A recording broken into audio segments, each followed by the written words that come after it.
Where do I start? It's been an unusual couple of days. Isla came and told us that she'd found a couple of survivors. Her and Caitlin were helping them out a bit. Caitlin did the medical bit, checked them all over, made sure they were all right. It's nice, not that they would ever see it that way, but it's nice to see them working together, even just a bit. Anyway, Isla told us, and some people were skeptical, Malcolm especially. He didn't want them anywhere near. And to my shame, I gave him shit for it. I even threw that line that your mother used to say at him. But I do get where he's coming from, I do. I treated him like he was doing this out of fear. Not what was really going on, just concern for us, for all of us. There's vulnerable people here, and he gets that more than most. It's just, in that moment, I knew there was no way it could be, but what if it had been you? I was nearly leaping off my seat to go and see. But then Isla told us a bit about them, and I was devastated. Maybe a little relieved, actually. Please don't think worse of me for that. I went out to meet them anyway, to play the good host, just like your mum would have wanted. I thought I'd made my peace with the likelihood that you were gone. Obviously, I was wrong. You know, I keep thinking about back when I asked you to come visit me in Rhynie. Maybe if I pushed a bit more, we would still be together today. Maybe if I'd never done this stupid fucking retirement, I'd still be 20 minutes down the road from you.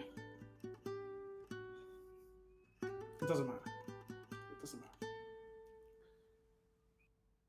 Callan, Aoife, I really do hope you're out there somewhere. Maybe in a little place like this, a little community, living a, relatively stress-free life. But wherever it is you are, please don't worry about your old dad. I don't know why I'm writing this. No one's ever going to read it. Least of all me. Rory puts down his pen, wipes a tear from his eye, and looks down at a photo. It's a bright summer's day. It's taken in a back garden. There's a short, pale woman in her 50s, flanked by a much taller woman in her mid-20s, and a similarly tall man of the same age. And they are all beaming at the cameraman.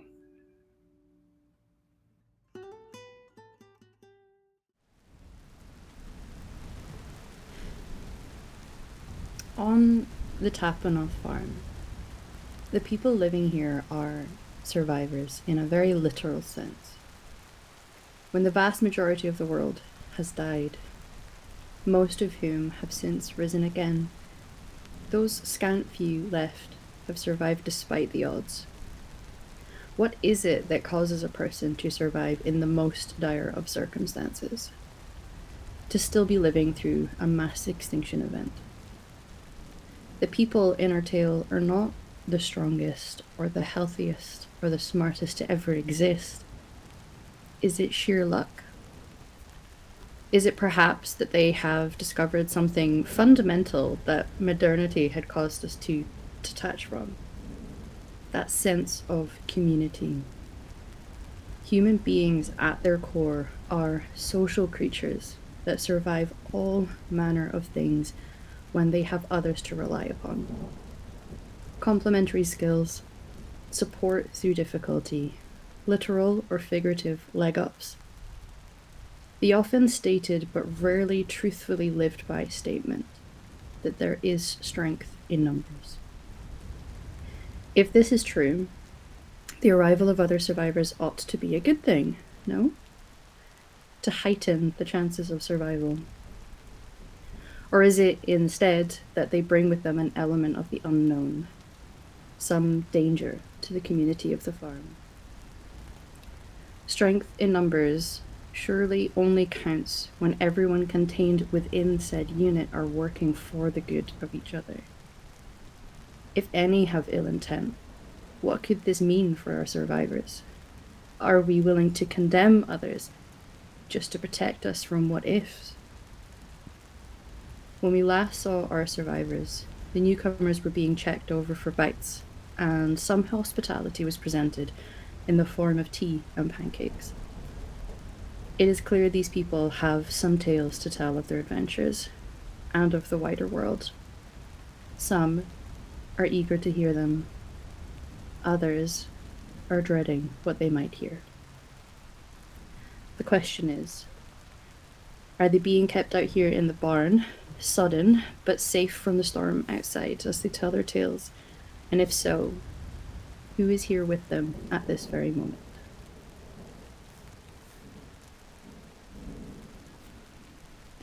I think it was established that both Rory and Caitlin were already in the barn with them, and I think for the moment would remain there.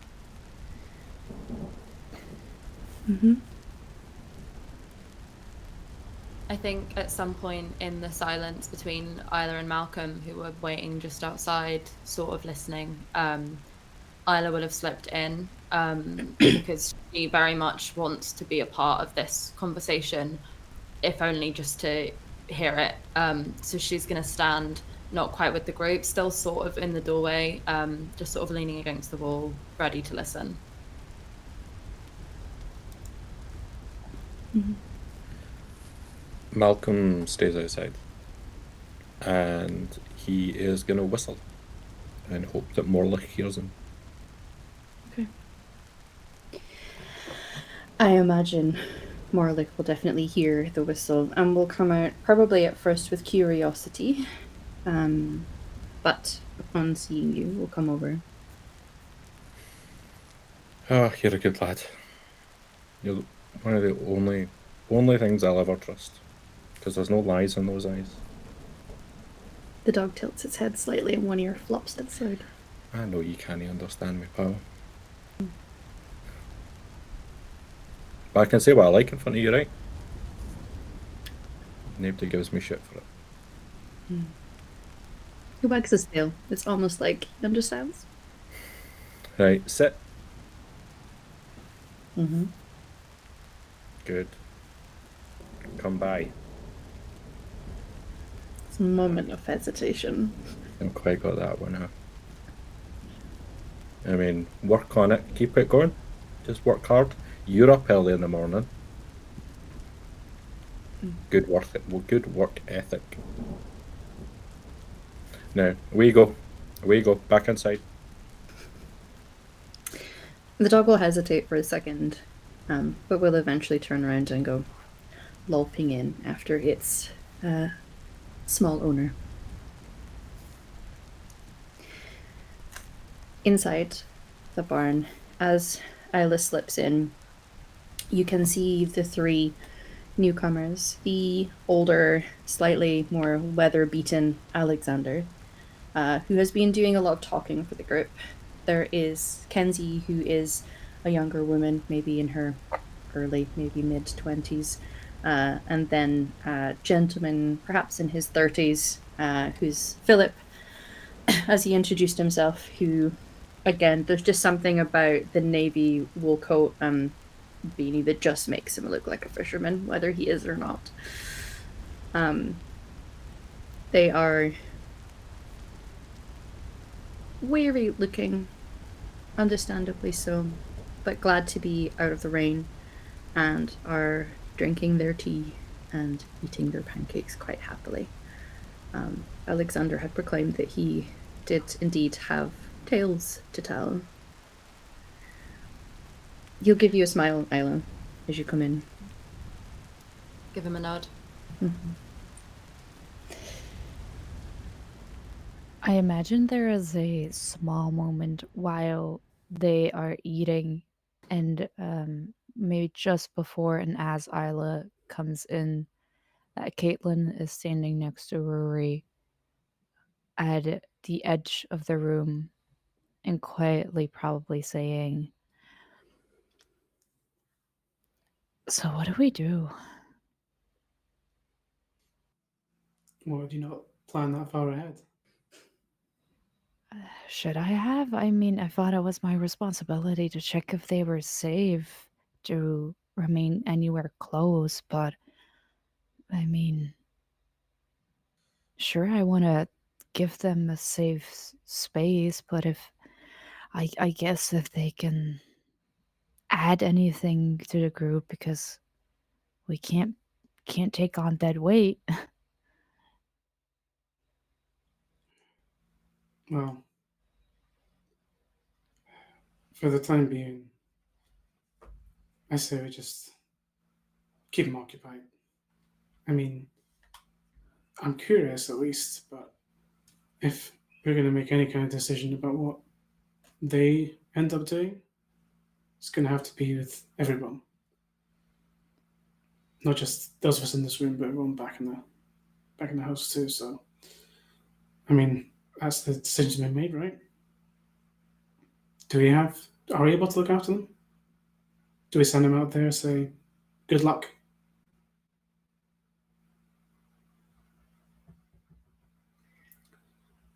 I don't know. I don't know about you, but I feel like getting to know one of your guests a bit more, don't you? Yeah, for sure. Yeah, we'll see.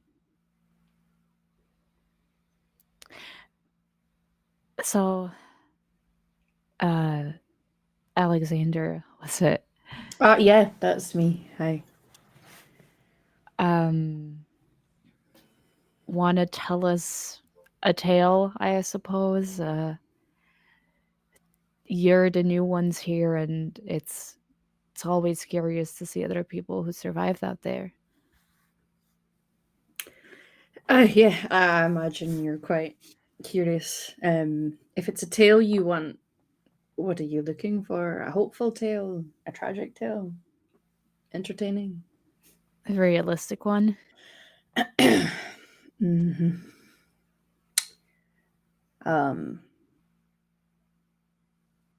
Well, we three have actually been together for quite some time now. Two of us from near the beginning.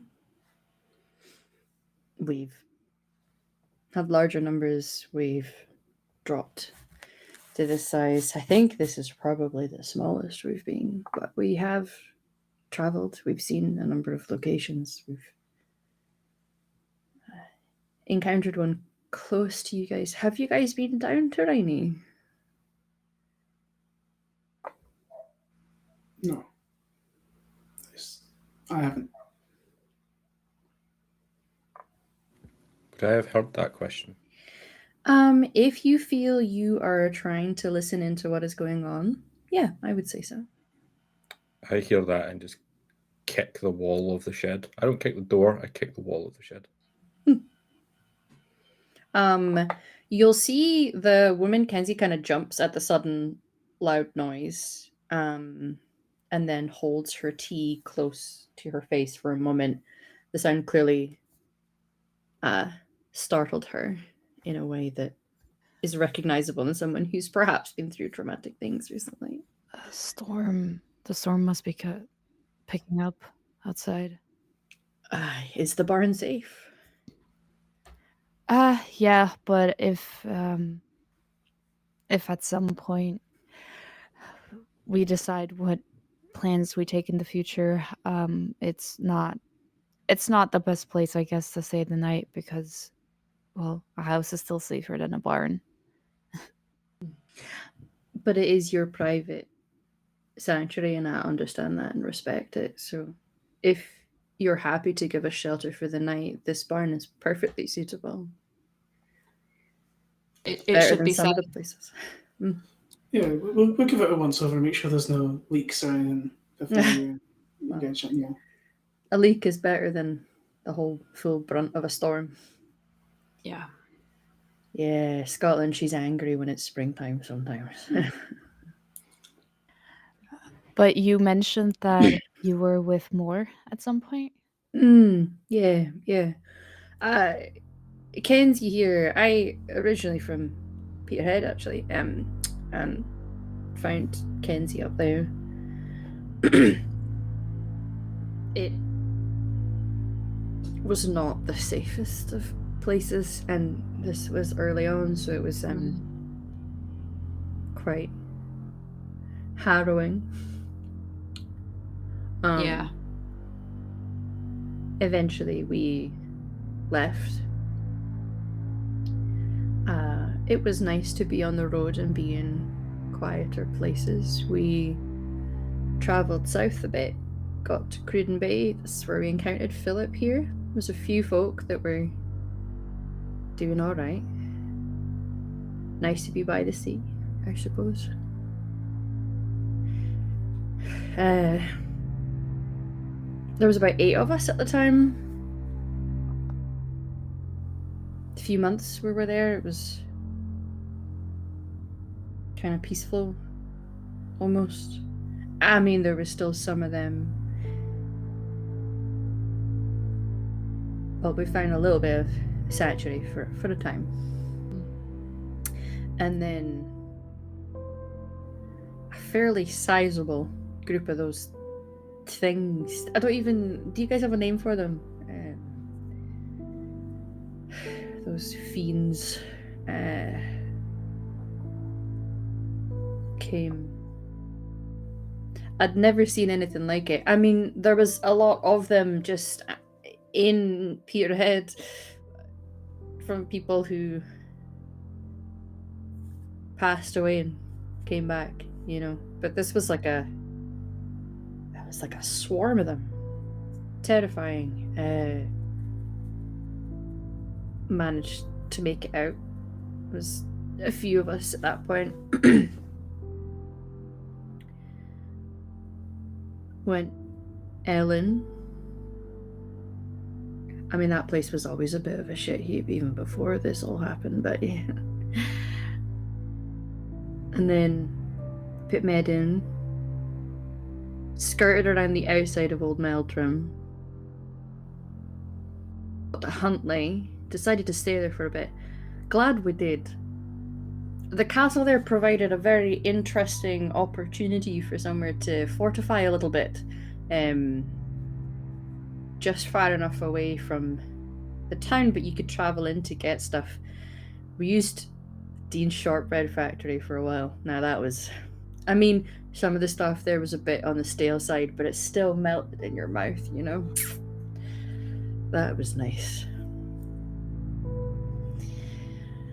And yeah, we were there for a while. Numbers grew, actually. There was folk, not just folk that we found sheltering in place in the town. We found a few people that were in blocks of flats, and there was a couple people who were just passing through, so we let them know where we were, and our numbers were increasing. That was nice. You can start to take shifts a little easier that way, Had a few people who actually knew how to give a decent wallop to these things. But as seems to be an increasing story, it didn't last very long.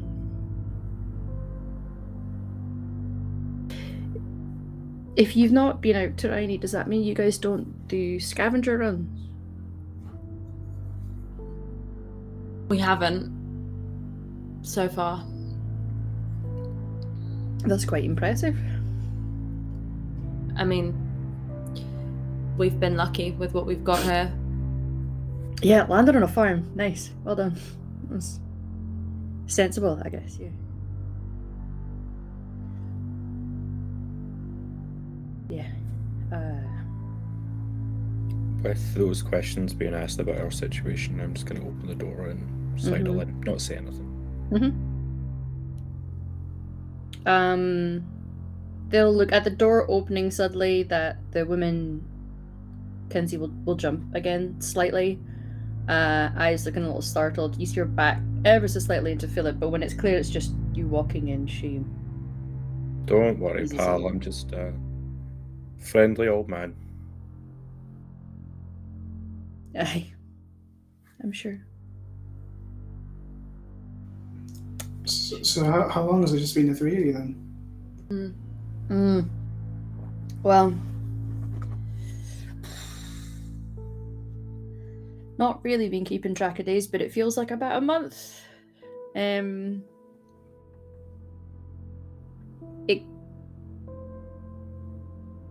It wasn't like we got swarmed this time. We had a couple people go out. They would pick clean homes of their canned goods or any supplies you could get, sanitary things, you know, just things to help us make do and get by.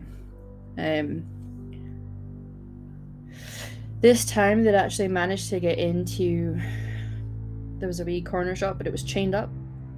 So we finally managed to get something that would reasonably undo that. Got in, they found some stuff. Great. Some much needed things.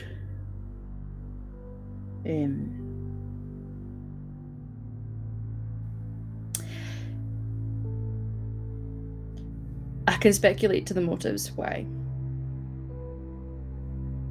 But it turned out the pair of them had been attacked. And we could tell they'd been attacked. But they concealed the fact that they'd been bitten, which is why, might I add, and he'll look to you, Caitlin, completely respect your need to check us over. That's probably why we submitted so readily to being checked over. I understand the dangers of bringing that into a place. All too well. And, I mean, they were probably scared of what we might think or do, maybe throw them out, or just kill them there or then, or afraid of what the inevitable was creeping towards them. And well, it happened through the night. And because it was nighttime, a lot of people, their guard was down. They weren't wearing protective anything. Didn't have weapons nearby. And it just kind of snowballed, you know. So, some of us managed to get out. By my count, there was 5 initially. 1 fell very quickly. Lost the other on our way here.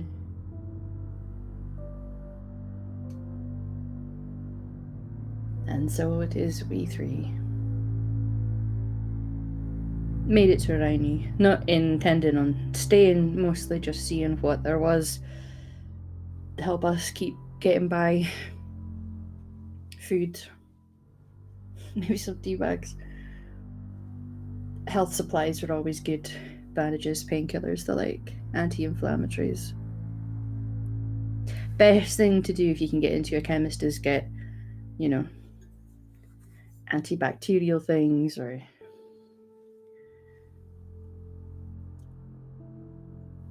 Yeah, It's hard to keep things clean. No. There's some things you just have to accept are likely never going to be clean again, you know? It's nice if you catch a little stretch or whatever to have a wee wash in, but... What keeps you going, pal?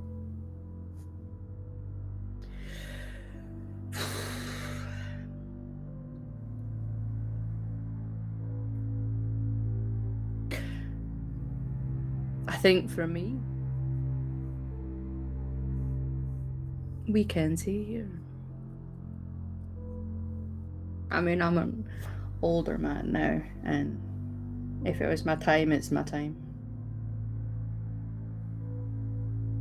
She's still young. And I don't know if she'd manage it on her own. No offense, Hen.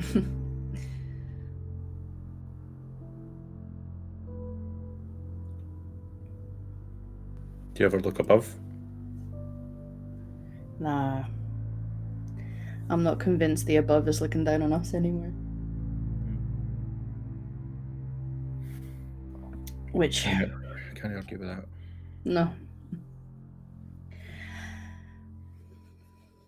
It's sometimes nice to look above on a clear night and just look at the stars. We're just one small wee planet, you know? Wrong part of the country to get a clear night, though. You're not wrong, you're not wrong. Certainly not tonight.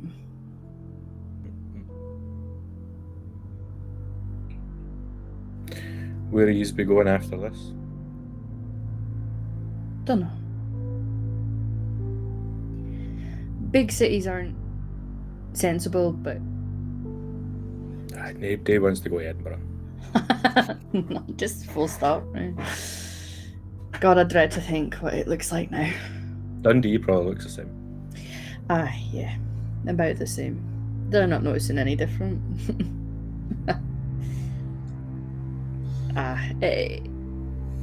It was tempting to consider going remote. That's why we've been skirting down the Cairngorms. We don't really want to go any further in, though, because although, obviously, fewer numbers, fewer people, fewer of them, get a bit more peace and quiet, but then you're very remote. So getting supplies, getting food, it's harder. Yeah. So we've been scouting the edge at the moment. Who knows, this is maybe the big break, the big turnaround that Falkirk needed.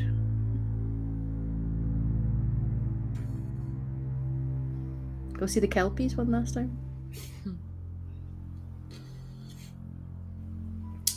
What about the two of you, Kenzie? Philip, you've been awfully quiet.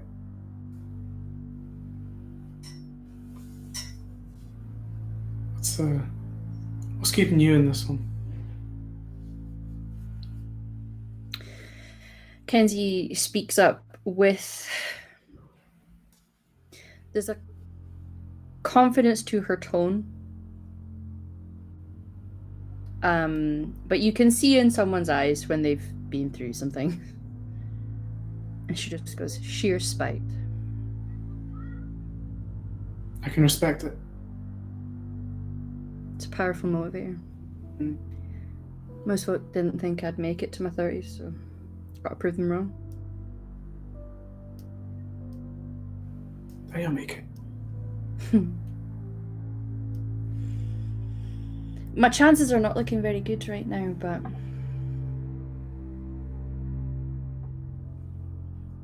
I'm determined. You've made it further than a lot of people to be here now. That's something. Yeah. Yep. I guess it is. And she'll look to Philip, who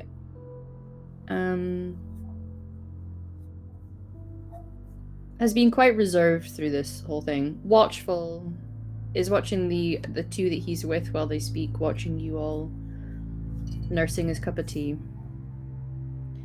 But he does look to you as the question was asked to the pair of them and offers a shrug.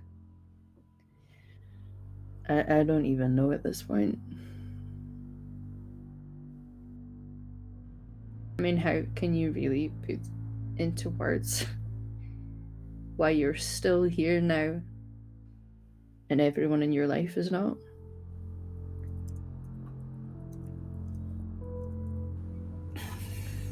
He's done with your plates. Yeah. You see Kenzie take up it's probably about a quarter of a pancake left, and she just stuffs it all into her mouth in one go and hands it over. And take them in. Take the plates in. Mm-hmm.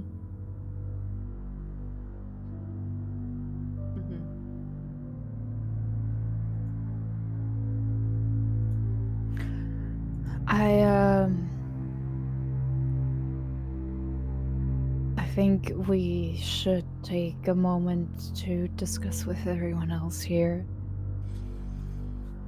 Not everyone knows that we have new people. Of course, yeah. I will say, like I stated when we first came in, we have some supplies, and while obviously I wouldn't want to part with them all if we're having to go back on the road, but I'm sure there's some things we can offer up in thanks for the hospitality. Keep that in mind.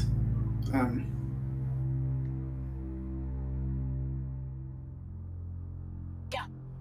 Thanks for offering. We'll see if it's needed. Sure. And I'll for sure be back. I don't know about the others. Of course, yeah. There's plenty more stories to tell, I'm sure. Oh yeah. I mean, if you need them, I'm sure I'll come up with more. Maybe some of them will actually be positive. And it's not so unreasonable to be doubting where you want to stay right now. As you said, it's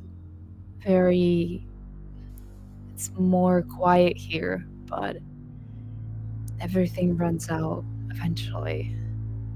And at a certain point, you feel more stuck than safe, really. Oh, I imagine. As much as it would have been nice to be able to stay where we've been for a bit longer just to find some comfort, at least we've found things, we've helped people along the way, we've met people to care about and mourn the passing of. We'll just take some rest while you guys have your chat, if that's all right. Yeah. And Sure. it's not personal. This is how things are. Oh yeah, Just have to make sure our people are comfortable, okay? of course. Yeah. But take your time. Thanks. So, you're all able to take your leave of the newcomers in your barn, who've been fed and watered and shown some civility and checked over. You're able to head back into the farmhouse. The others are understandably waiting on tenterhooks now. A couple are actually peering out of the kitchen window where the back door is, just curious to know what is going on. I think when you get to the back door where there's glass panels, you can see the nose of Lucas, who's been watching, and as he sees you, all his eyes widen slightly and scurries away. But you are able to make your way inside, everybody.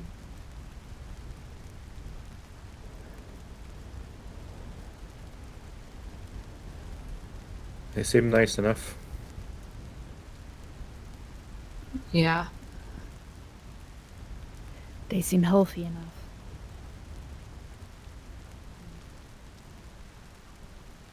Will we talk about putting them to work in the farm? That is if we decide to let them stay.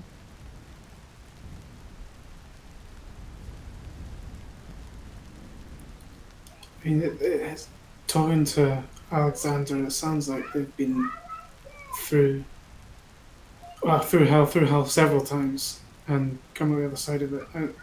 I'm not saying, yeah, we keep them here, but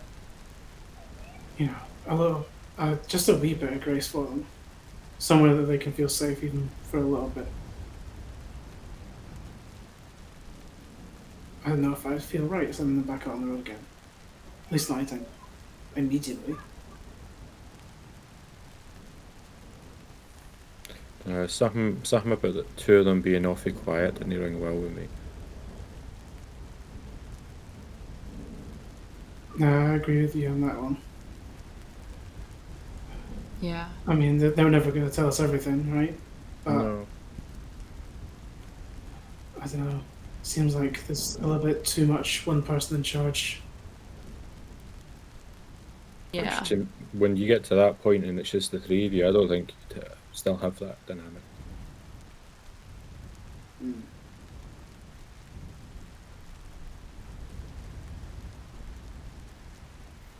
What are we thinking? It's hard to say, though, isn't it? I mean, everyone copes with things differently.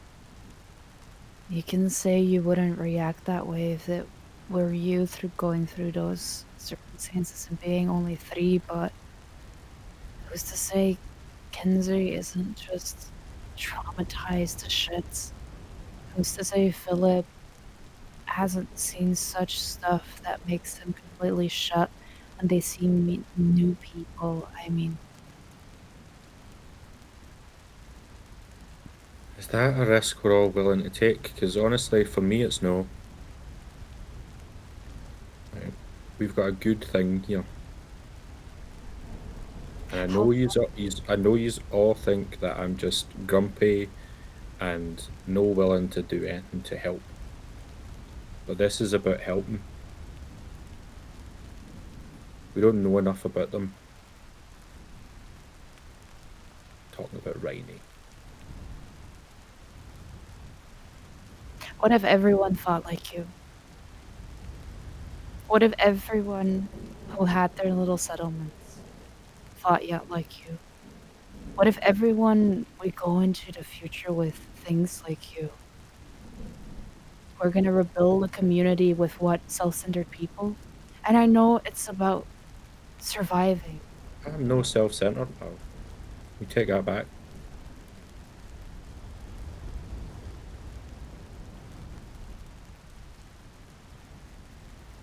Take it back. I know you care about some people, Malcolm, but you should also care about the people you don't know yet. The people I don't know yet are a threat. And that's not me being an old man about it. That's just the reality of what it's like. We saw 2 of them, what, last night?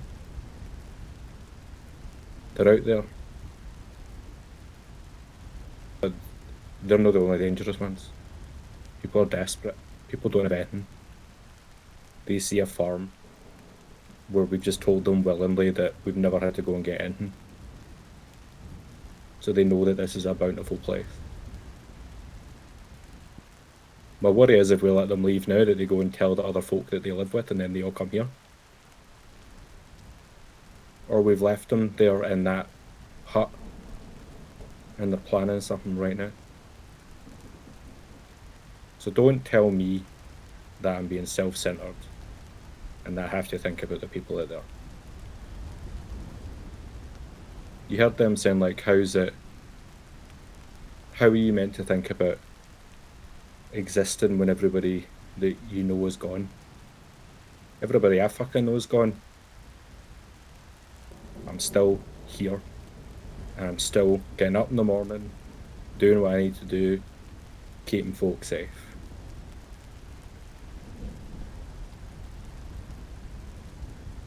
This is part of that. I don't want to live a paranoid life like that. You call it paranoid, I'll call it practical. I think we need a level of paranoia to survive. And I'm not agreeing with you completely, Malcolm, but I understand where you're coming from. And I think this isn't a decision we can make if not everybody is in agreement. I'm not going to agree to something that's going to make someone here feel unsafe, regardless of whether or not that's true. You know, I don't know if I believe them or not. I want to. I think there's a lot of truth in what they said. I don't know if there's stuff they left out. That's what worries me. I don't know. I think this needs to be a group decision. Of course there's stuff they left out. Everyone is thinking of their own survival. Just as some of us are scared of them, they are probably scared of us. I'm not saying they're not. I just don't want to... I don't want to ruin what we've got here.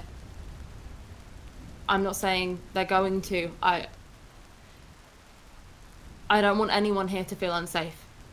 Malcolm, okay, I want you to feel at home here. Because this is your home. This is a home now. I think... I don't know. What we've got here isn't going to last either way. Whether being the way it is, being self-sufficient, it's not gonna last. At a certain point, this is not gonna be the way it's now either way. Things will have to change. Well, it'll end a bit quicker if we let more people in and using up all those resources. I know you want to go and like find stuff, so maybe you go with them.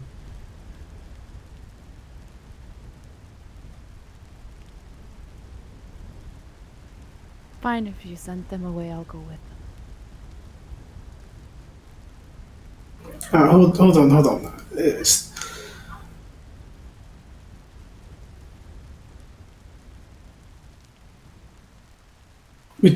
We can't just be saying, "Oh, we'll send people away. We'll bring them here." Look,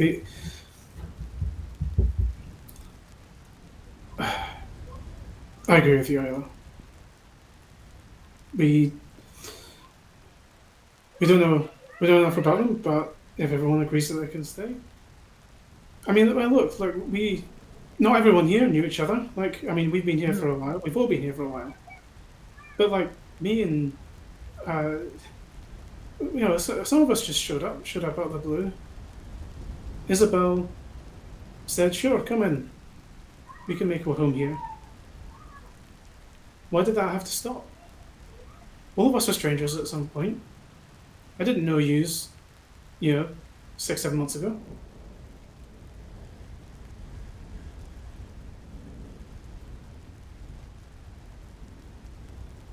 I'm gonna recuse myself because I'm too emotional about it, but when the inevitable comes, put "I told you so" in whatever fucking cairn you build for me. Inevitable.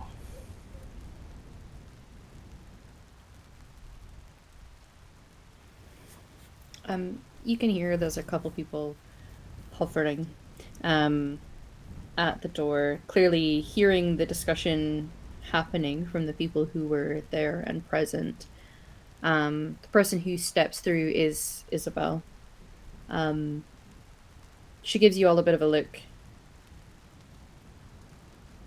What's happening? Who are they? What's happened to them? We talked to them a little bit. The guy, the older man, did most of the talking for them. Sounds like they've been moving from place to place, finding groups, losing people. I don't think they've been able to stick anywhere for very long, encountering those things. They said that at one of the places there was a swarm of the walkers, the things, whatever. They said there were a lot. They got overrun, which is not something I knew about happening before outside of the big cities, outside of the start. Mm-hmm. That concerned me. I know that's a separate issue, but, bigger picture stuff. And then some of the people they were with at their last group got bit and things went bad. They've been on the road. They've been trying to find somewhere. That's what they say, at least.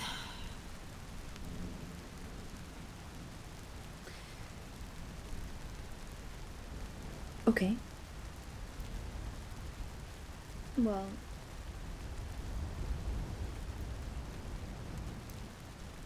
it is good to know that there are still people out there.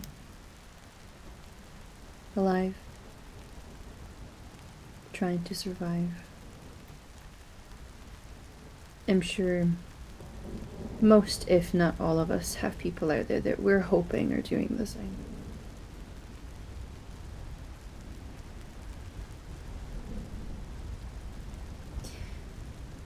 I could hear that there are some heated feelings amongst you all, and it does seem like, regardless of what we do here, it is a gamble. I've not really enjoyed the thought of gambling with people's lives.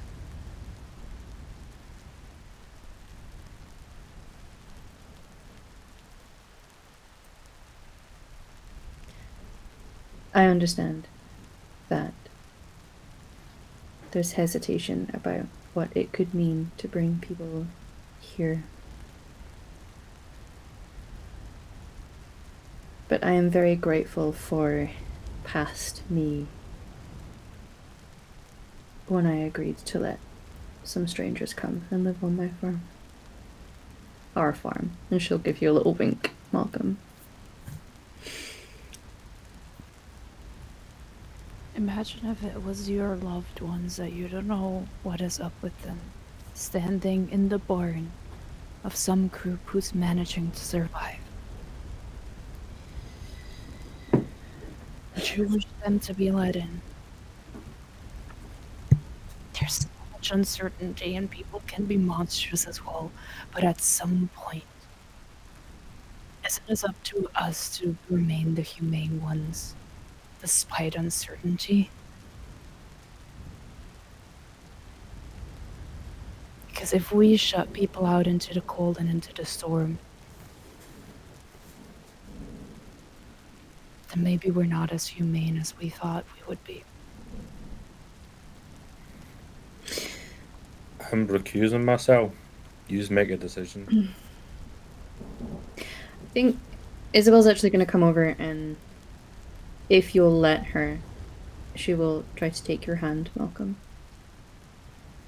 What are you doing? I don't stop her. What is it that's worrying you the most?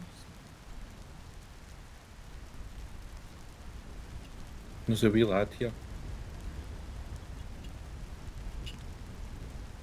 Yeah. I've got one out in the barn saying that she doesn't think she'll live to 30.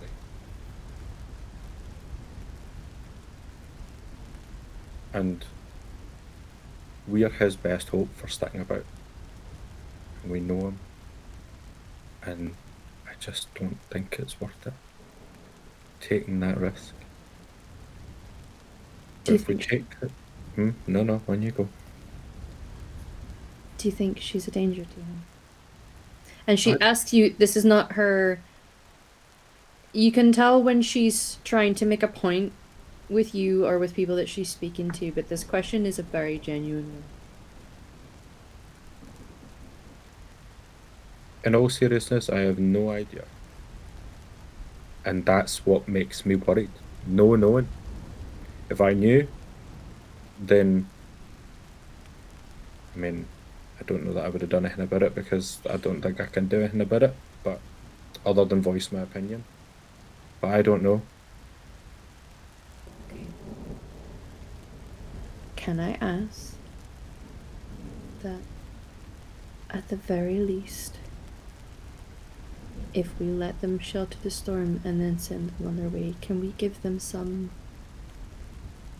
food with them? That's fine. Aye, sure. I'm not in charge.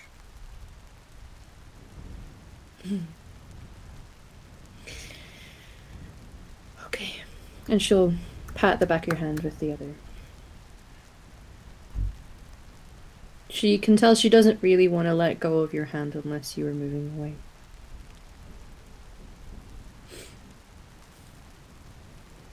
I just do what I am. Mm-hmm. So, letting them stay there. Having at least one night on a hay bale. Yeah, like Isabel says, as long as at least until the storm blows over, give them that. I think Caitlin is a little bit distracted and is particularly looking at your hands clasped together like that, and staying there.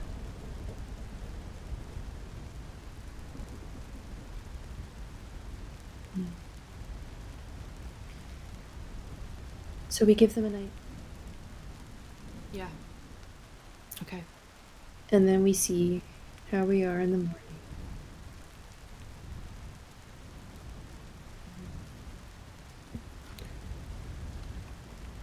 So who's doing the first watch? First watch, or are we watching over them? I think we need to. Okay. Compromiser. Compromise. I can do it. I don't mind. I'll take second.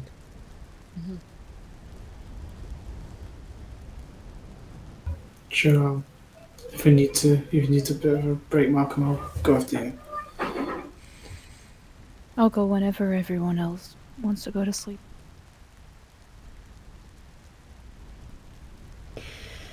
Okay. Sometimes the light that the morning brings can help a lot of things.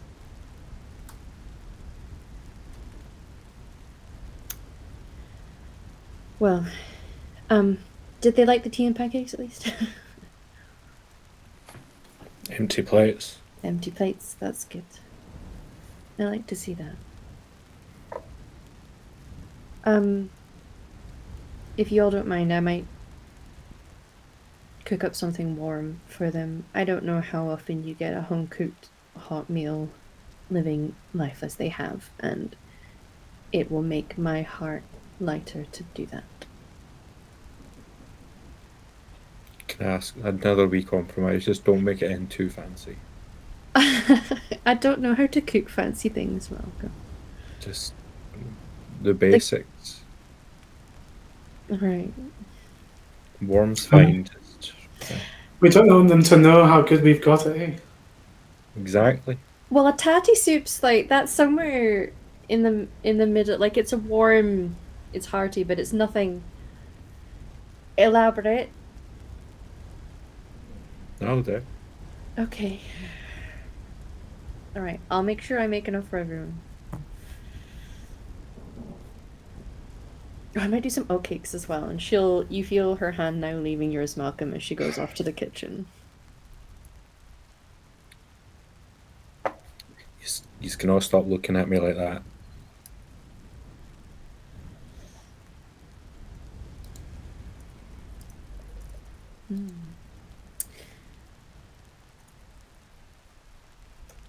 As the silence kind of emanates, some of us sitting with very heavy thoughts on our shoulders, you will see a head pop around the corner and eye you all. A very small blonde head. And then you see a dog, rather comedically given the tense situation, pop its head out just below his, like it's a Scooby-Doo skit. What's happening?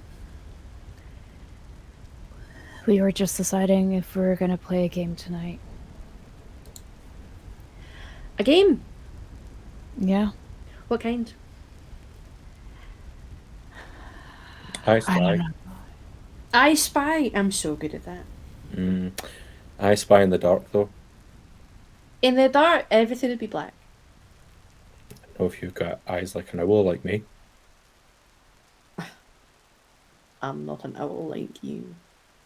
No. I don't tell Malcolm though, because I've got I'm back in my wee bit. I've got a torch. Help you out in the dark. Okay. Oh, don't tell him though. Yeah. Are they okay?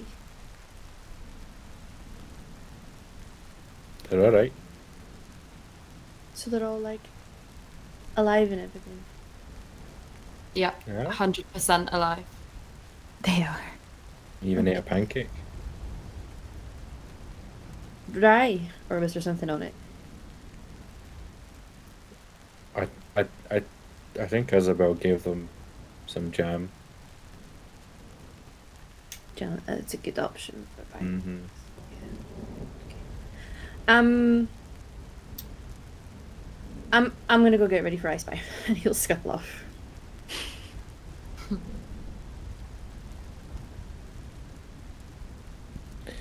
How does he never get sad? Never happens. He does. He He never does. shows it. Yeah, I think there's a moment. All of you know when he gets sad. And it's when he's sleeping.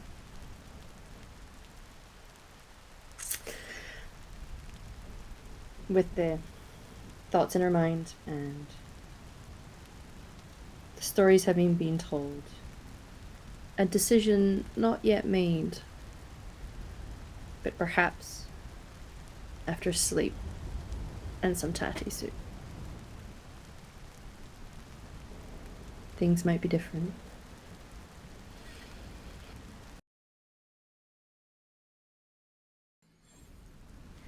Welcome back, everyone, to the second half of our third episode here with the Walking Dead Scotland story here at Euphoria. Our first half was tense, emotions were shared, people's thoughts and feelings were expressed. We clearly have very differing opinions, which is natural in these moments. At least for the most part, we were civil with one another. Because even though civilization feels like it has gone and is crumbling around us, doesn't mean we can't be civilized to each other. We're picking up with a second watch, keeping an eye on those who are taking their rest in the barn, with Malcolm. I'm curious to know where you would be when you were conducting this watch. I think I would probably be inside the house, but sat with a pair of binoculars that I usually use for the birds. But instead, I'm just using it to keep my eyes on the barn. Probably from a kitchen window. Yeah. Most peculiar birds they are. Some of them singing a very interesting song. At the end of your watch, you know that Rhynie had agreed to step in to take your place. When you go to find him, Rhynie, where will you be? Did you manage to get some sleep before this? No. I think Murray's is trying, but is wide awake in his bed.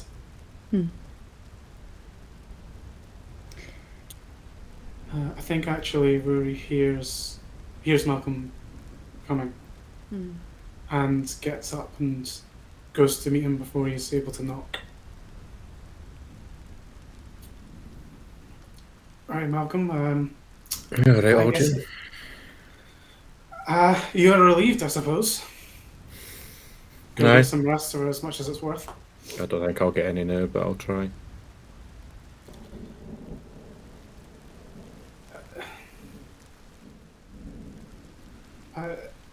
Before we go, Malcolm, I wanted to, for whatever little it's worth to you, apologise. Apologise for what? I don't know, I feel like I've just been making things harder than they need to be. I don't know if we're ever going to agree on these things. I don't imagine that would be helpful if we did, but... No. I don't think we're going to agree now. I just wanted to talk to you just for a moment, Malcolm, before you go there. I mean, should we go back down and look at the window so that we're not leaving it till... I'll stay up with you until we've had this chat. Yeah, let's do that. Let's you have another spare set of those binoculars, do you? I don't know. Comedy yours or anything. No, you take them. It's fine. Just don't. I'll be careful with them. I'll be careful. Don't you? I know. What did you want to talk about?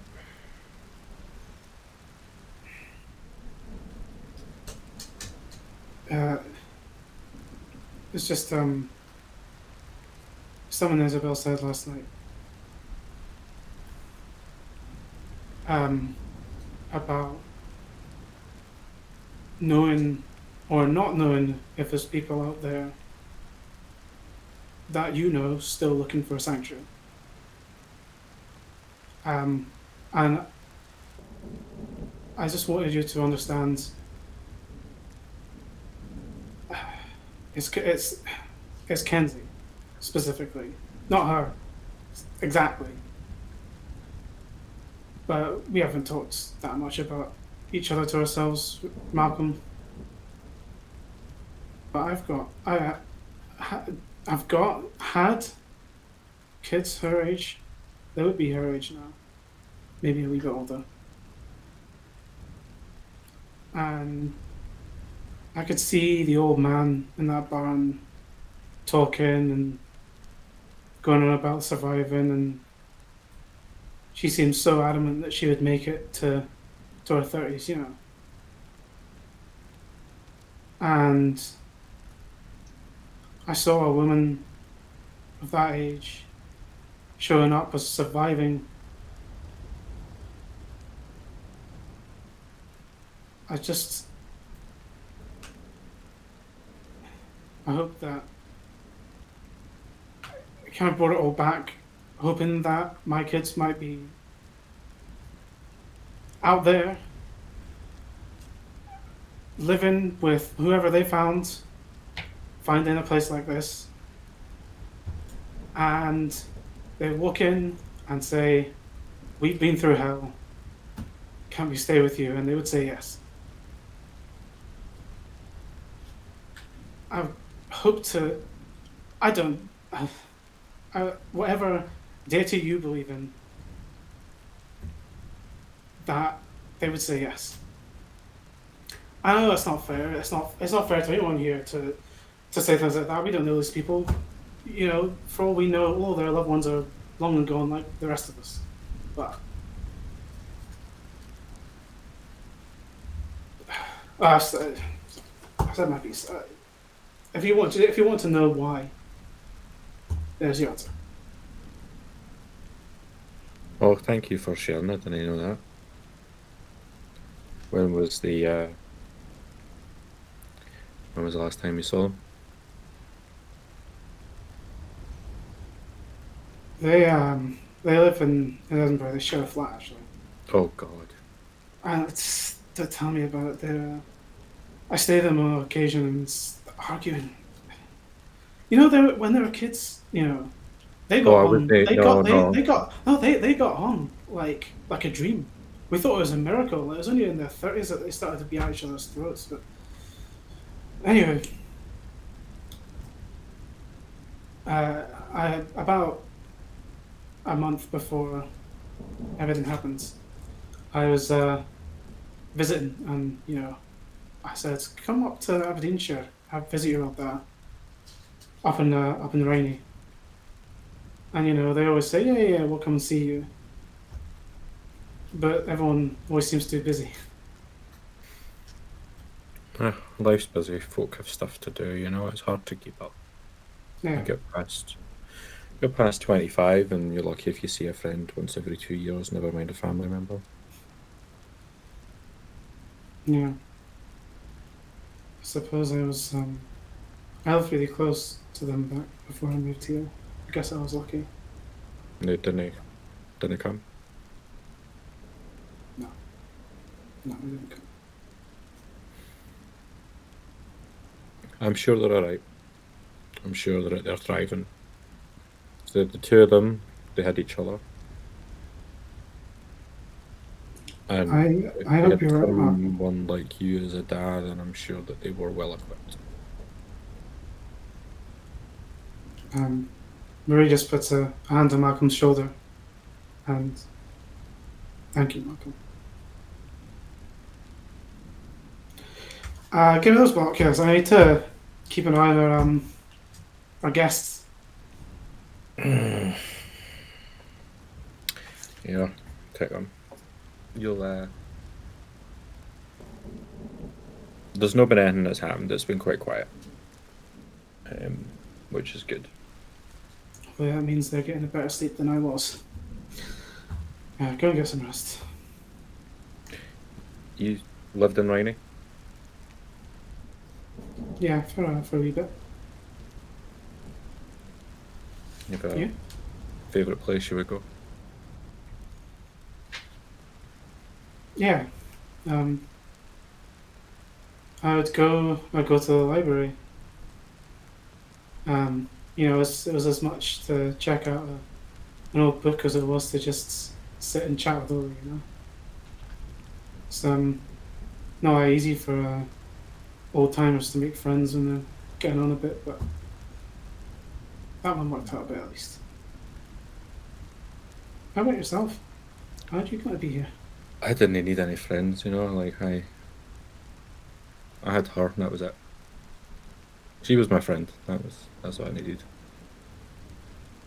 Who are we talking about?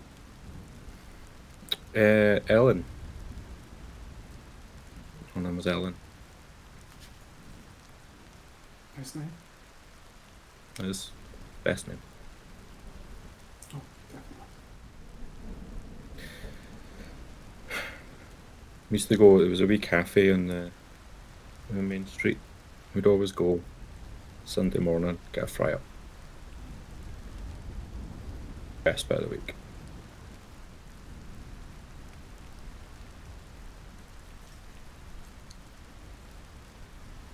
I always got a fried egg. She would get poached. She'd always tell me that was bad for my heart. And secretly I knew it, but I always looked at the black pudding and thought that was worse. Yeah, you're saving yourself there. Blackburn. And I'd get one slice of white toast and one slice of brown. Gotta be a bit. You gotta get a bit healthy, a bit wholemeal now. The joke was on them though, because I actually love brown toast. I saw you coming. When was the last time? The last time I saw her was in there.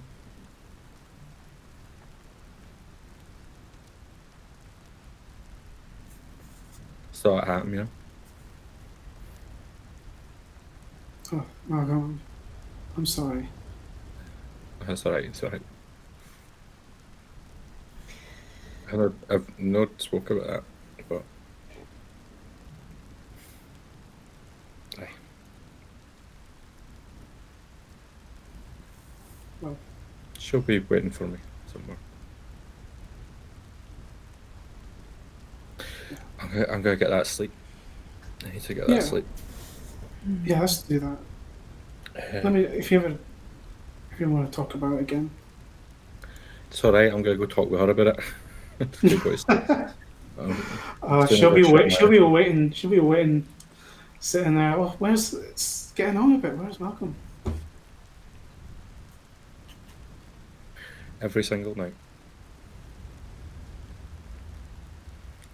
Night, Malcolm. Good night. He walks off.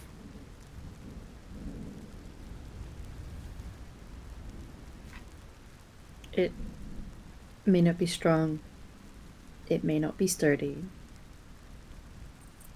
but a small bridge was built.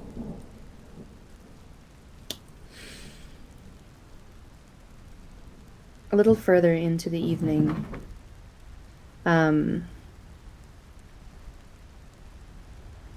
Caitlin, it is your turn to do a watch. Right at the end.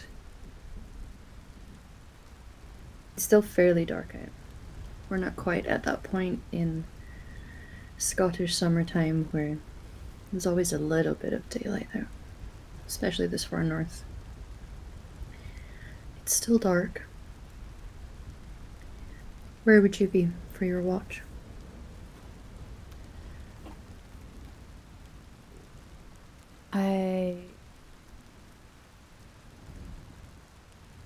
Honestly, seeing as it's cold outside Mhm. and we are dealing with the remainders of the storm,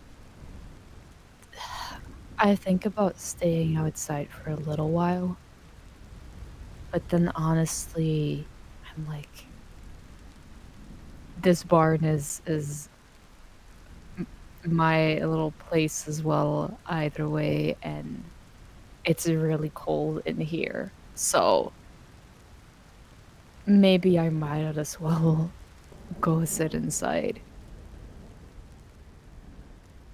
And Mhm. it's close enough to morning either way, where I'm not if I try to enter very, very quietly, um, it's yeah, it's maybe I don't bother them that much, but yeah. Mhm. It's cool enough for me to think, might as well see if I can just sit inside. Yeah. And there is a chill to the air. Um, now that the rain has passed, the air is crisp. It's cleaner. It feels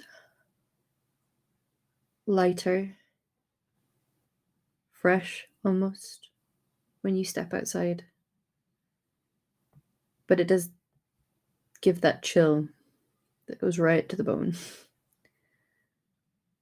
When you head inside, the two men are sleeping.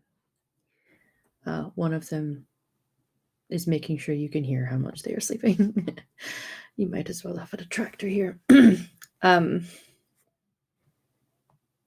but Kenzie, hunched, sat with knees up to her chest, is on the ground, resting her back against the wall with her coat over her and pulled up to her chin. When you enter, there's a slight startle to her. Her big green eyes look up at you for a moment, and she'll ease when she realizes it's you. Um, Whispering all of this. Morning. I I was gonna get something Oh, um, and keep watch. okay.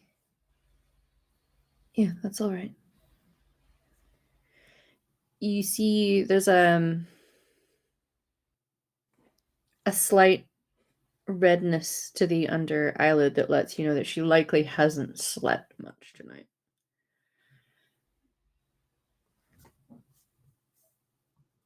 Don't let me see. This is your barn. I think I think she was gonna keep herself busy with looking through some of the questions she has been writing down in her notebook. And she was going to just quietly do that and sit there. So she does go over to the side of the barn and on one of the wooden tabletops that's there, she does rummage around and take out like a notebook, um, picks it up and holds it, looks around in the barn to the two people still sleeping, and then Kenzie.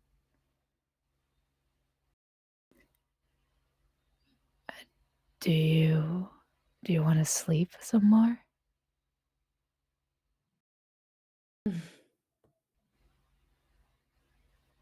I wish that I could.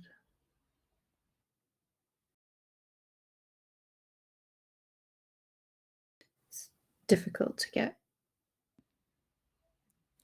proper sleep these days.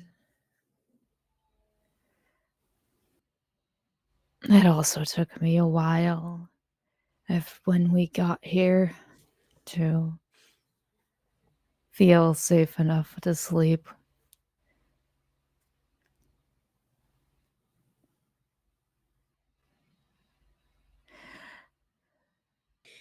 She'll she'll walk a few steps to the side, closer to Kenzie, deciding to do that instead of going outside because, well, they're whispering, and this is better than going out into the cold, especially as she sees Kenzie like bundled up. Mm-hmm.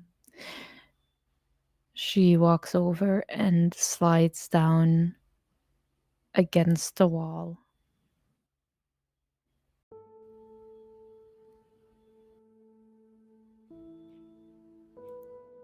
I can't.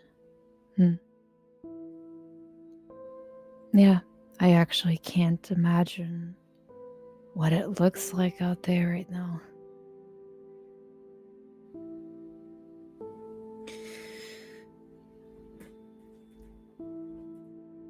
Sometimes it's really peaceful.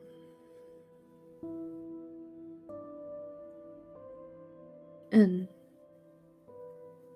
the big empty spaces are as pretty as they used to be.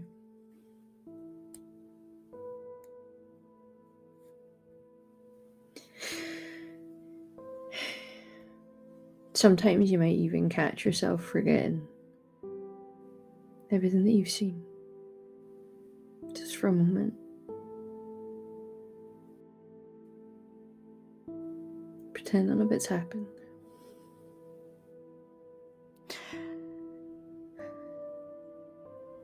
I mean, is it really pretending? Or is it the first steps to trying to build something new and get over it?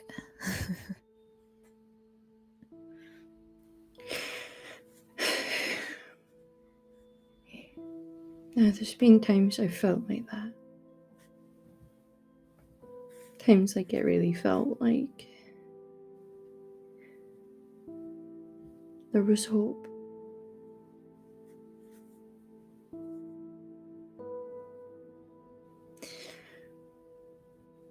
But I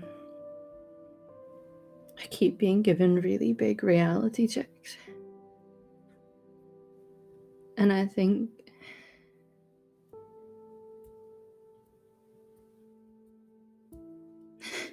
even here at the end of the world,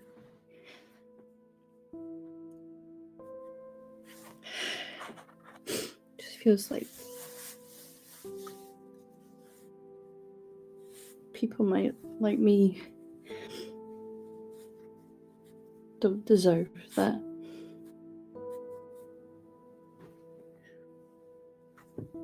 Like us living here at the end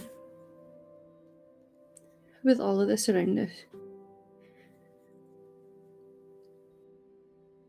Are we the lucky ones? Or are we the ones that lost because we actually have to live through it?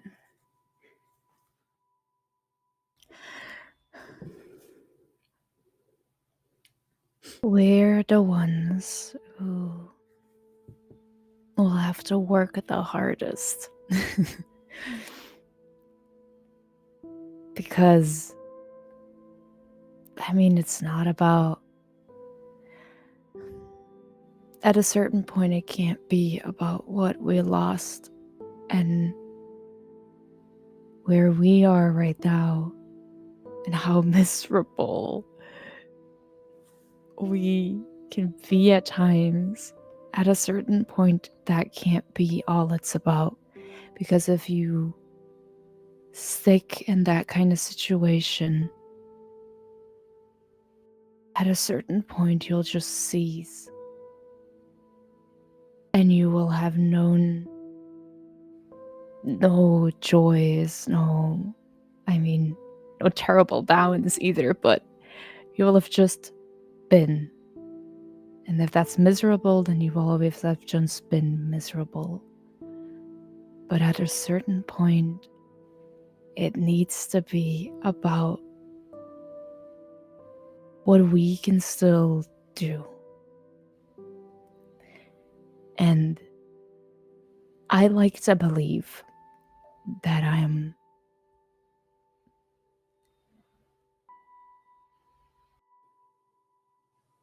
I can try and put whatever I still have, how long I can still survive out here, to good use for any of these smaller ones who come after us, for any of them who can't even comprehend the situation they're in right now. I can't change my laws. I can't change the fact that I'll, as stupid as it sounds, never will get the PhD and all of the certificates that others got in scientific studies. I can't change the fact that I'm stuck here and that some things are just lost to me. You know, some things we won't get. We won't get. But that doesn't mean that we can't try to make new things that others can then get. Sounds like you had a pretty good life before all this then.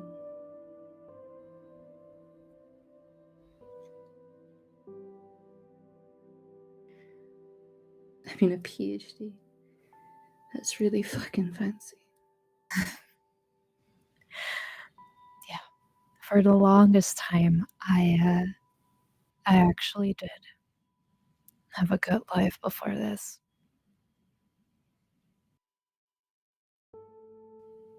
I didn't.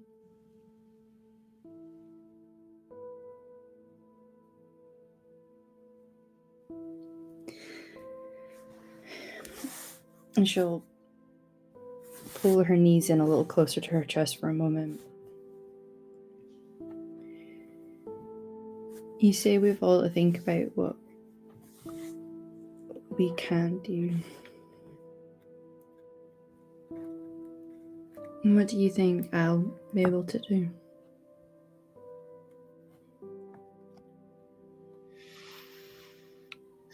I don't know you, but I mean, I might find out. We haven't decided yet whether or not we're gonna let you guys stay longer or not. Kind of got to a standstill inside, but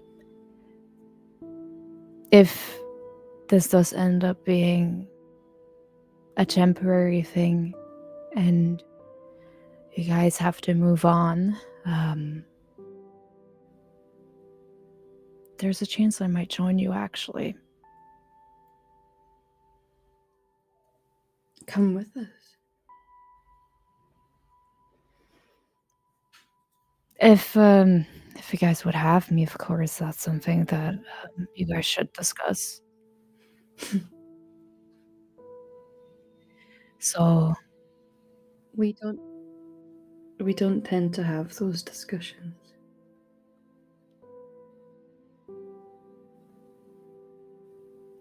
You're alive. That's good enough for us.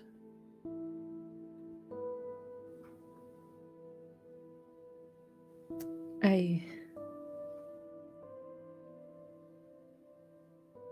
feel like I shouldn't even be here. Of all the people to make it to the end, it shouldn't have been me.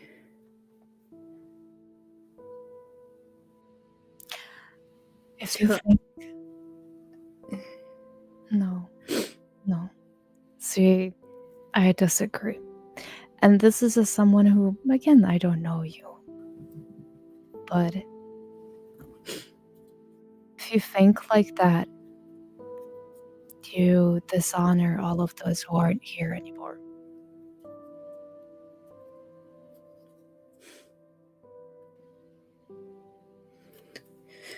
And if you need a reason to still be here, no one else is going to make that for you but yourself.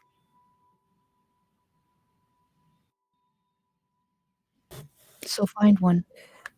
I try.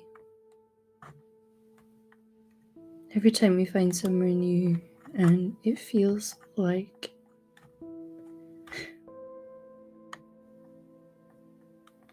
were able to live, like really live, I become grateful.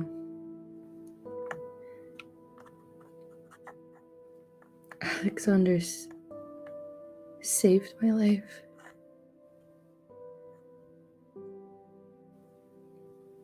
He didn't have to. By all accounts, he shouldn't have.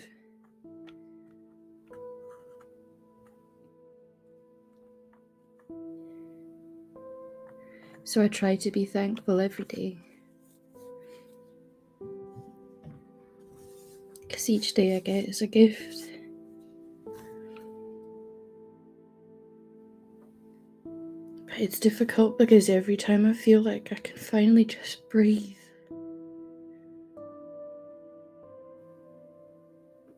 those things take it away again.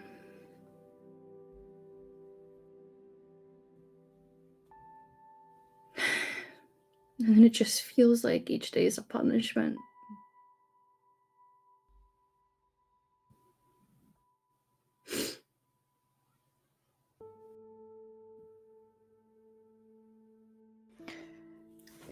I understand why the people in there might not want to keep us here. That's fine. But,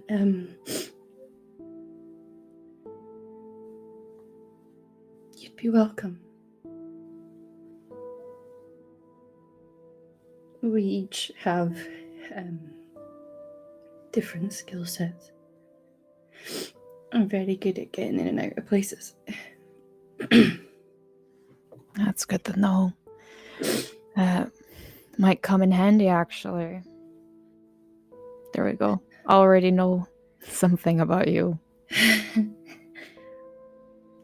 Yeah.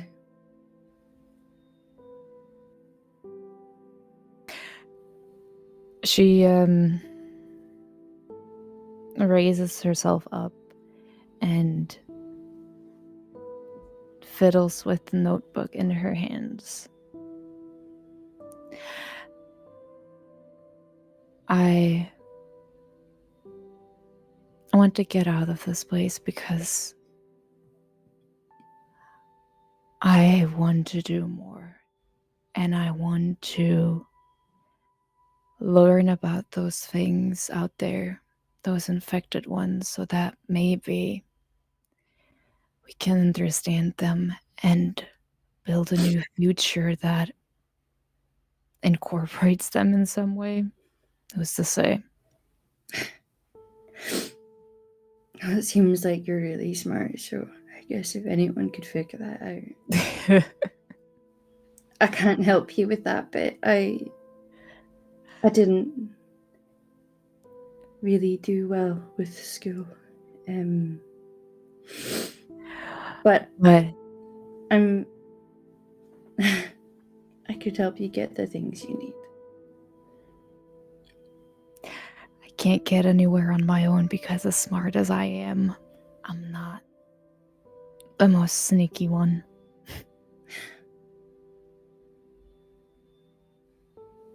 I'd like to think I'm sneaky, but a long time ago I was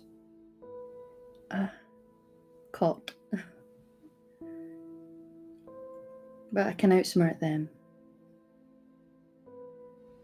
That's good. That's a lot, actually. They're not smart. There is ways around them. Thank you. Maybe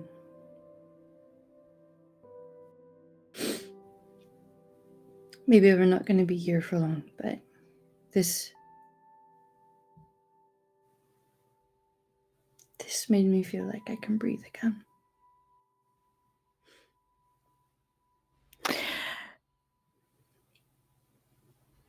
The sun is about to be up. So Okay.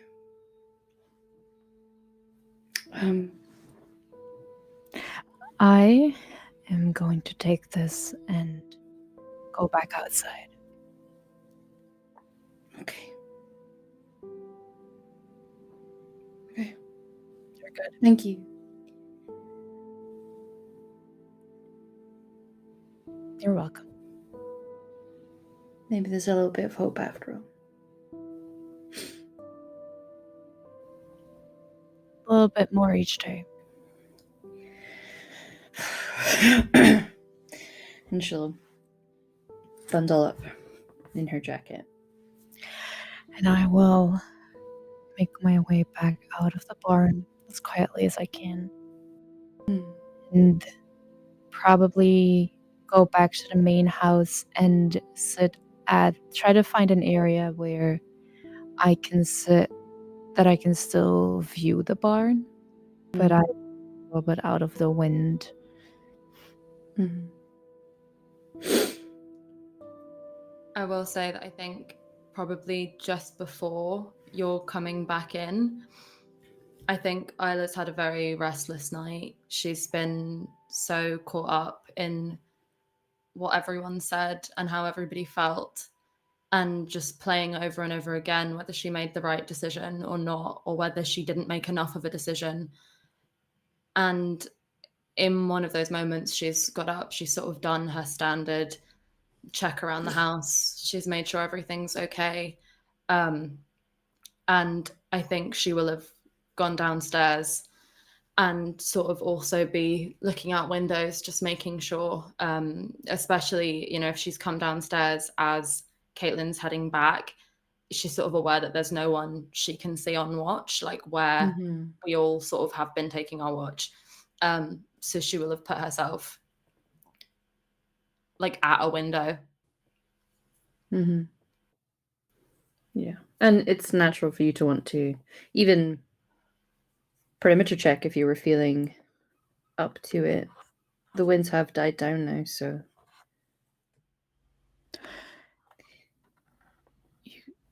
You can then probably see as Caitlin leaves the door of the barn and kind of walks closer to the house, not going in, kind of looking around, deciding where it would be the most comfortable place to sit down. And she's trying to examine that. As she does, her gaze does glance at you and sees you behind the window, locking eyes.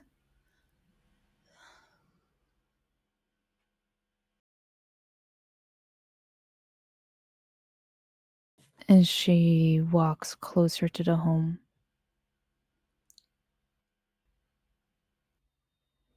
I think for a moment, Isla is kind of frozen, and it's the confrontation of being alone with you in a quiet space with no one else around that's not happened for a long time. And she sort of doesn't want to, but there's a pull, and she sort of takes a breath and like steels herself, and comes to meet you. Hey. Hey. Is everything good with them? Yeah. Two men were asleep. Only Kenzie was awake. So, they all seem to be doing fine. Nothing was taken from inside. So, everything fine. And, you know, as rested up as they can be before we possibly sent them away. You're you weren't serious about if that happens. Are you gonna leave?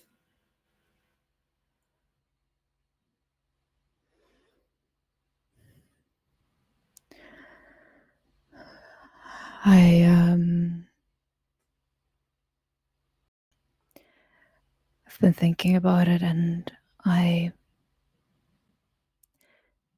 if the group decides to send them away, believe I might join them, actually.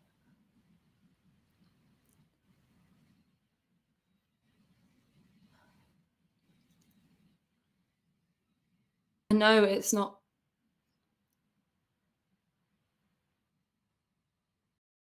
I'm sorry that today went how it went, and I'm sorry that this hasn't been fun for either of us here. I know you want to go and scavenge and find supplies and stuff if it's that you're wanting to do more. If it's that, we can do that. And I think that'll be safer.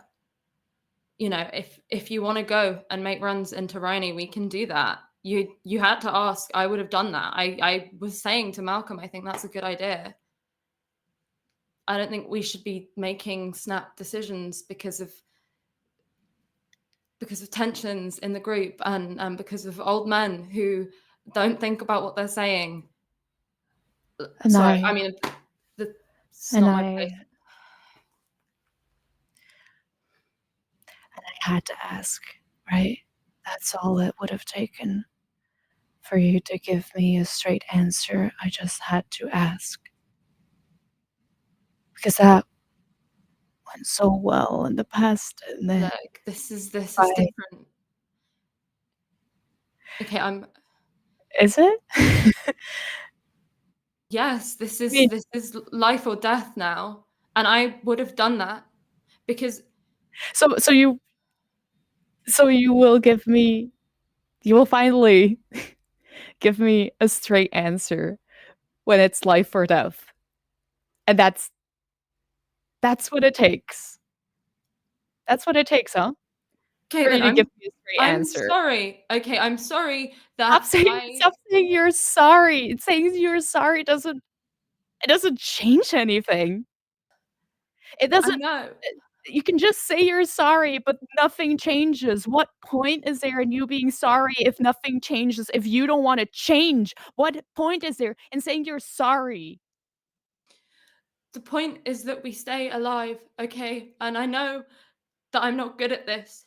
And I am sorry that everything went to shit, okay? And I'm sorry that you didn't think I was because I can't say things. But you called me, okay, when things went to shit. You were the one who came to me because you knew I would help you. And you know I will still help you. I've been trying. I've been trying really hard to not make everything about our shit because it's hard enough for us to be here together, okay? I know how hard it is for you. I It'd only be hard for me. And and you you say you would do anything for me. You say you would do it when I ask you to. But the only thing I ever asked of you is for you to be open with me. For you to speak your mind. And I don't care about you going on stupid missions to get me stuff out of Rhynie. All I cared about back then was you just telling me what you wanted and stopping me or just making a decision with me instead of just following whatever I said. That's what I asked of you. yeah.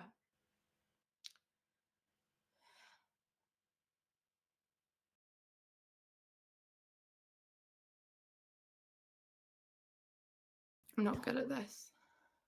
No, you're doing it again. I'm You're doing it again, Isla. Can't you see?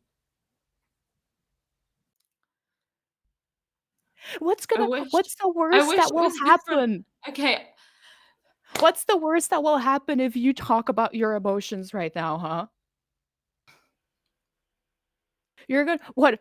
We could die any moment. A walker could be right in front of us as we speak. What's the worst that could happen if you just process it? You didn't have to do it alone.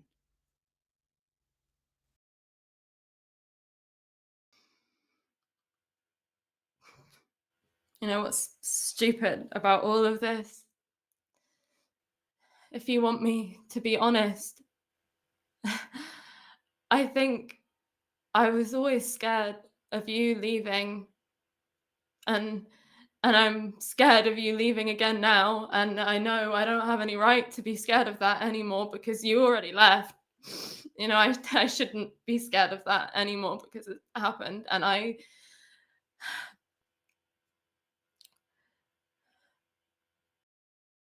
the funny thing is, before these people, before all of this, never mind. Doesn't matter. I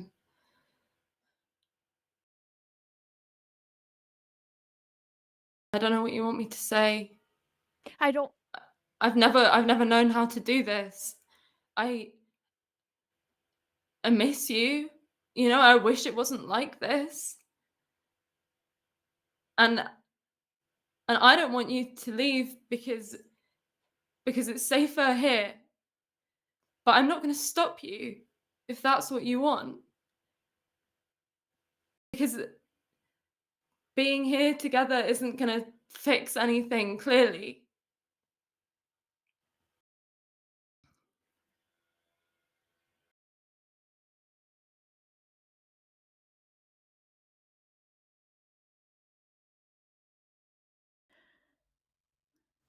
I never wanted you to stop me. I merely wanted to talk to you about it to make our future together. Not just you following along with my future, for you to build your own and for us to do that together. And that's what I wanted. And so I didn't want you to stop me back then. And I don't want you to stop me now.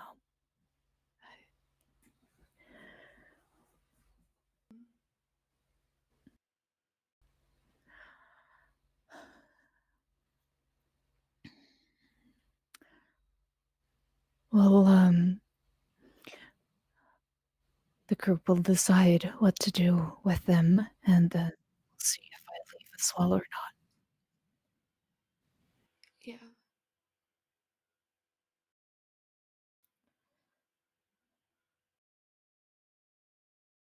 And Isla just stands in front of you, and I think you can see the same conflict that you've always seen in her, where there's a desire, there's a pull, but for whatever reason, she can't get it out of her mouth, of her body. But she just stands there, not quite ready to walk away. And noticing that those features and the meaning behind them, Caitlin has a sad smile as she tried it once before. She's not gonna drag it out. And she walks past, as she did back then.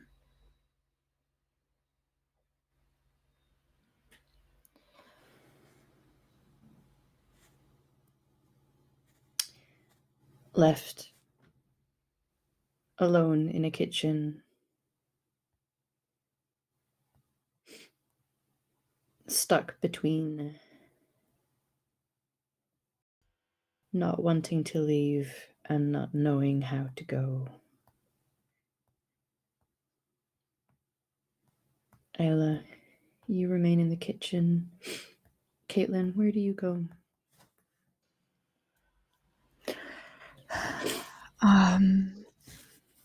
honestly, at this point, just anywhere else. She kind of knows that Isla will be keeping watch, and that begrudgingly she's gonna just make use of that and just be anywhere else. And she moves further into the house and maybe goes to one of the quieter spaces. Not her own room, just where she can maybe find some quiet in the house right now. The living room of this house, there's a big window, and it faces out down the hill, the valley in front of you. There's the dew of the morning that is coming has left low hanging mists. The world is still drenched after the storm, maybe with your own heavy storm cloud looming over you right now. You can hope that, much like this morning, as it rolls in, perhaps it will clear. Perhaps you'll get that crisp, fresh chance to move on. It's not quite over yet. In this space, as you look out to the trees just below you, to the road, to the valley, to that rolling pasture of Aberdeenshire, it is a view, Rhynie, that you also see as you come into this space. And I imagine, as a sensitive and emotional man, I imagine you may feel a little of the tension that's lingering in this space.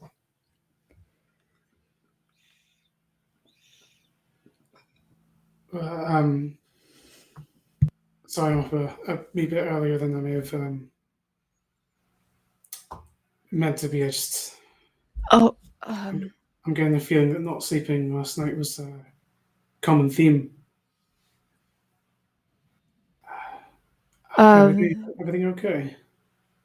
yeah, it's not getting a lot of sleep. You said it. I think everyone is kind of restless right now.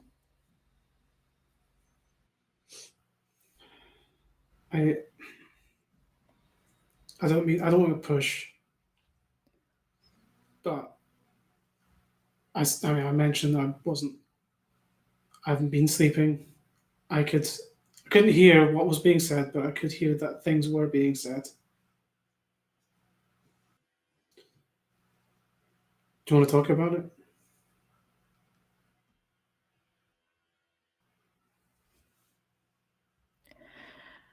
We just we just had a discussion about the fact that if we choose to send the new people away, that I will most likely be joining them. And we had some words about that.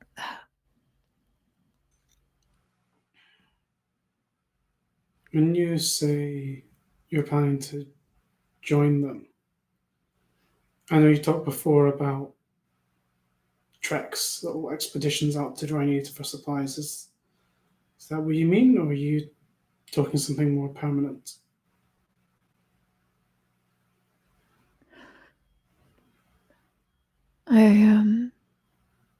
I think at first probably thought of an expedition to get some stuff with them, but maybe now,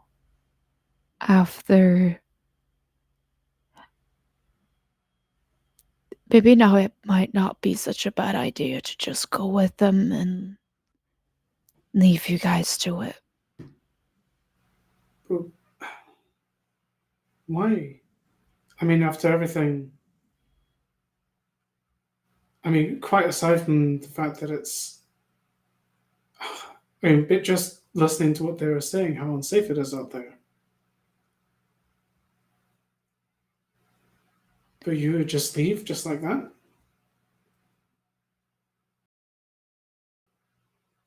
Maybe I'd rather be somewhere unsafe, but in a mentally good place than where I'm at right now. Where I'm at, stuck here with her, with Isla.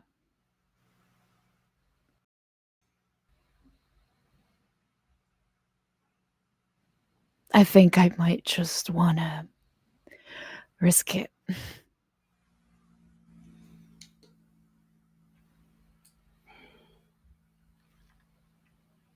Is that what this is about? Either way, she'll be safe with you. You'll manage. As a group, you'll manage. She'll keep you safe. Maybe that's so, but we need you here too.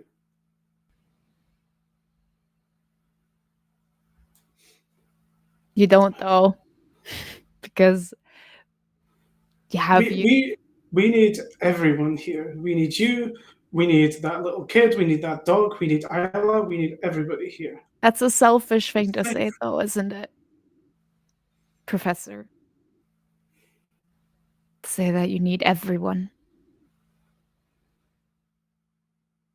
Even if I say I should go.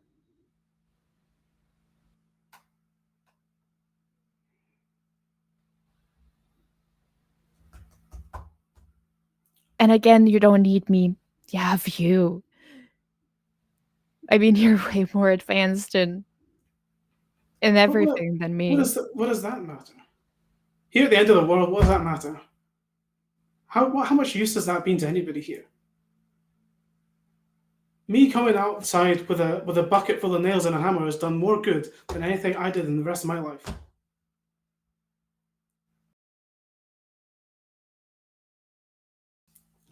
And you are. I know you said you want to do more, but you are doing here.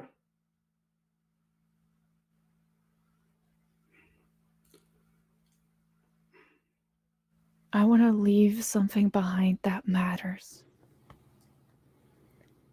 And as much as a community like this matters, as much as it's important that everyone is safe here, I want to build more.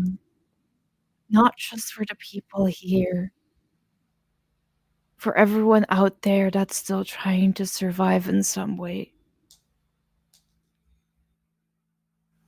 And call me selfish as well if you want to for it, but I want to try and do something that matters. In the way I can.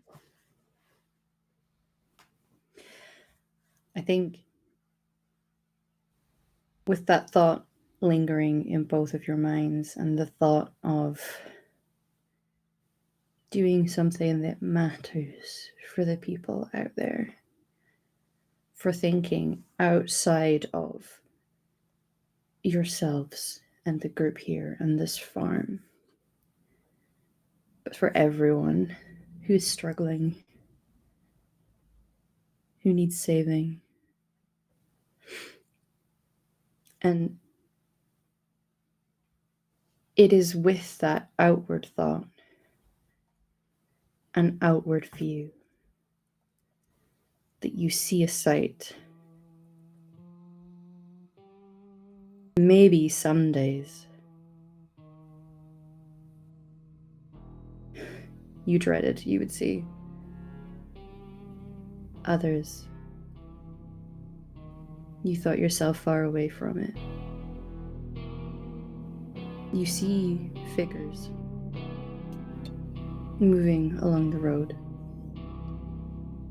carving up gently from the valley floor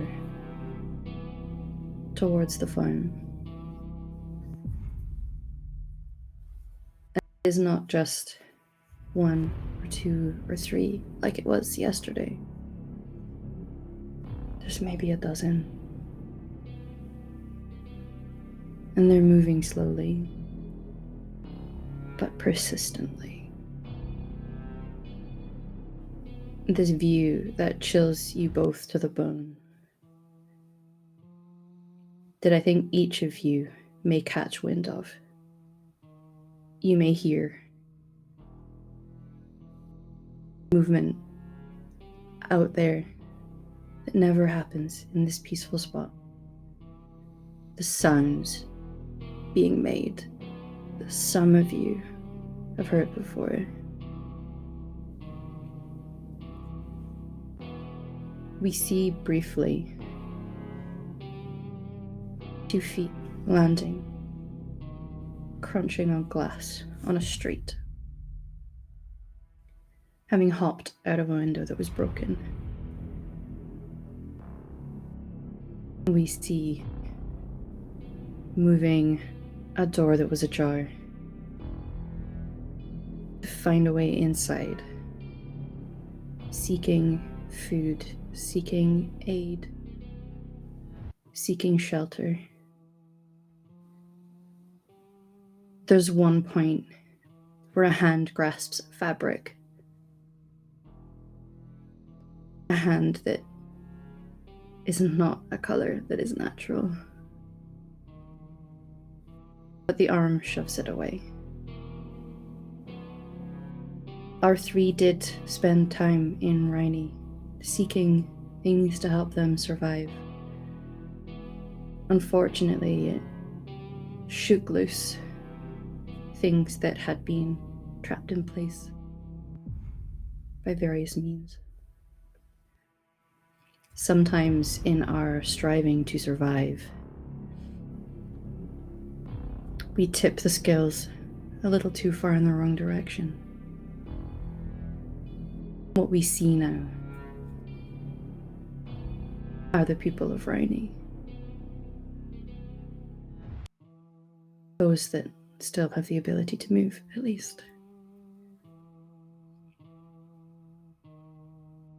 Caitlin, what are your thoughts as you look out and you see these figures? What goes through your mind? Shit.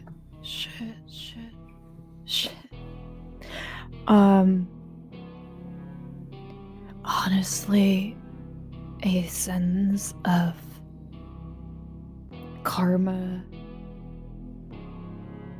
where she literally just said, you guys can stay here and be safe and you'll be taken care of, and then just saying this.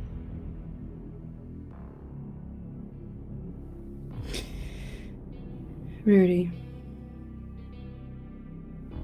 as you see this sight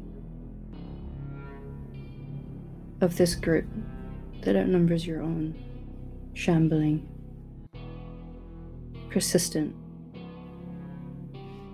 what is going through your mind?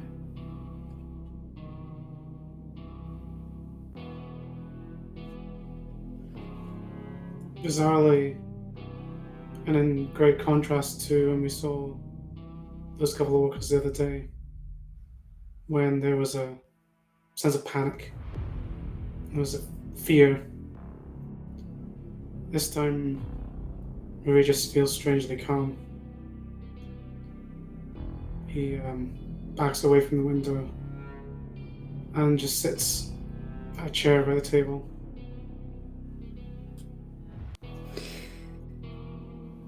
Isla, when you hear the sounds that you do, there are instincts of yours that kick in, and perhaps you might hope that your life here is peaceful enough and out of the way enough that wherever these things are going, that they are not coming for you, and you pray for silence,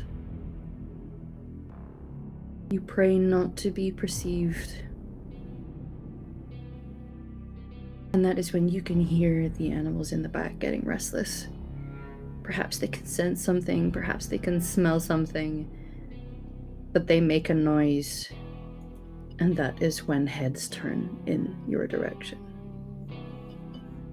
What is going through your mind?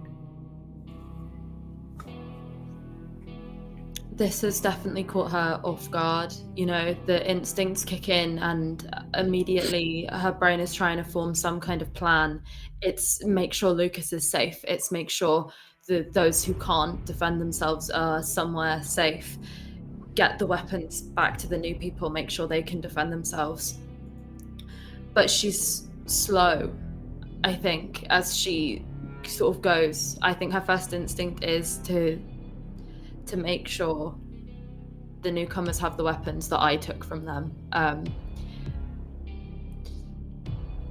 But her night has caught her so off guard and stirred up all the things that she doesn't like to deal with. So she's slow, but she, I think, first of all, will go and sort of, as fast as she can, get to the barn with the spears. No matter how sleep deprived you are, your training from your past had to ensure that even when sleep deprived, you know how to act. And you're hoping that those instincts pull you through this. Lastly, Malcolm, I would like to think that the room that you stay in shares the same view down into the valley. The windows are probably a little bigger. It's normally a very peaceful way to wake up. The thing that catches you is something that you have been dreading.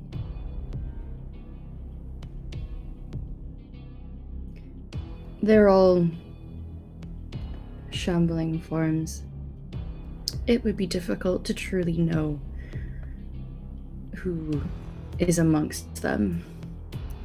People you may have spent time with, people who maybe went to church with you. They're just forms. It could be anyone. But that one in the middle, you would know it anywhere. Not just from the frame, and even though those eyes are so much colder than they ever were before, she's still wearing the dress that she wore that last day you saw her. For good or for ill, she's come home.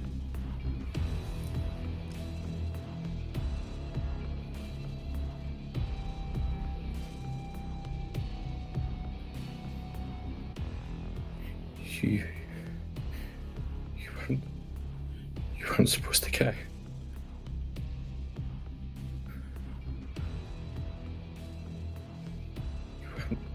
You weren't supposed to leave. Did they let you out? They let you out, right? I fucking knew it. I raised my binoculars to get a closer look at her. The time and what this disease has done has not been kind. It is harrowing to see her. And if anything, the thing that sinks in your stomach the most is knowing what is likely gonna have to be done. I think Malcolm, looking out his window, involuntarily screamed.